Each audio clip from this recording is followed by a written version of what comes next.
청와대는 서울 종로구 북악산 기슭에 자리 잡고 있죠. 푸른 기와집이라는 이름처럼 본관 지붕을 덮고 있는 약 15만 개의 청색 기와가 아주 인상적인 곳입니다. 사실 이 자리는 고려시대부터 명당으로 손꼽혔어요. 조선시대에는 경복궁의 후원으로 쓰였고 일제강점기에는 총독 관저가 들어서는 아픔을 겪기도 했죠. 해방 이후 경무대라는 이름으로 불리다가 윤보선 대통령 시절부터 지금의 청와대라는 이름을 갖게 되었습니다. 구조를 살짝 살펴볼까요? 가장 중심이 되는 본관은 대통령의 직무와 외빈 접견이 이루어지던 곳입니다. 그 옆에 영빈관은 대규모 공식 행사나 외국 정상들을 위한 연회를 열 때 사용했죠. 대통령 가족이 지내던 관저, 그리고 언론사 기자들이 상주하던 춘추관도 빼놓을 수 없습니다.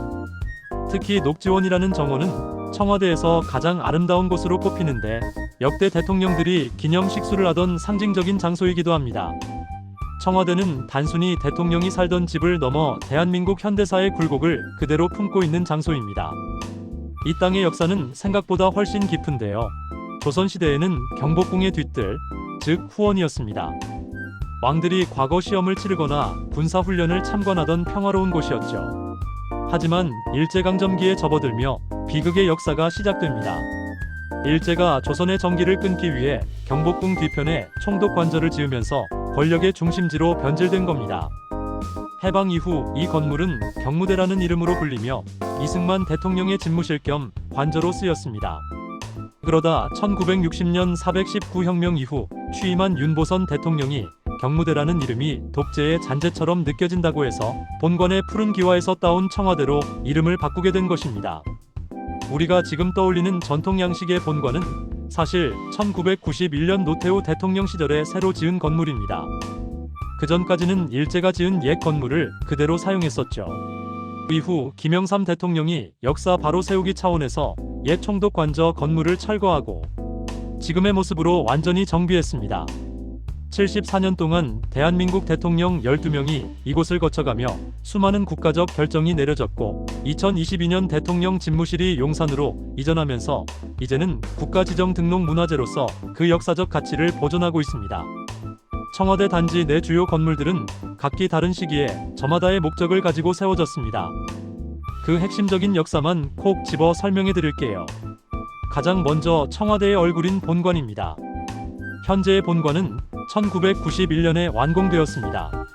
그 전까지는 일제강점기에 지어진 조선 총독 관저를 대통령 집무실로 사용했는데 노태우 대통령 시절 민족의 자긍심을 높이자는 취지로 우리 전통 건축 양식인 팔짝 지붕을 올려 새로 지었습니다. 약 15만 개의 청색 기와가 이때 구워져 올라간 것이죠. 외국 귀빈들을 맞이하던 영빈관은 1978년에 건립되었습니다. 그전에는 마땅한 대규모 연회장이 없어 신라호텔 등 외부 시설을 이용해야 했기에 박정희 대통령 시절에 전용 건물을 세운 것입니다. 건물 전면에 있는 4개의 거대한 돌기둥은 이음새가 없는 통돌로 만들어져 아주 웅장한 기운을 줍니다. 전통 한옥 양식이 돋보이는 상춘제는 1983년에 완공되었습니다. 원래 이곳은 일제강점기 시절 건물이 있던 자리였는데 이를 헐고 외빈 접견과 행사를 위한 고품격 한옥으로 다시 지은 것입니다. 청와대에서 가장 한국적인 아름다움을 간직한 곳으로 평가받습니다. 기자회견이 열리던 춘추관은 1990년에 지어졌습니다. 고려시대와 조선시대의 역사 기록 기관인 춘추관에서 이름을 따왔는데 언론의 자유와 역사의 기록을 중시한다는 의미를 담고 있습니다.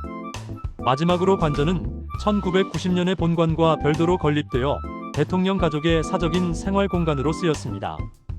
이처럼 청와대의 주요 건물들은 대부분 1990년 전후의 대한민국 정부의 기틀을 확고히 하고 권위를 세우기 위해 현대적으로 재건축된 역사를 가지고 있습니다.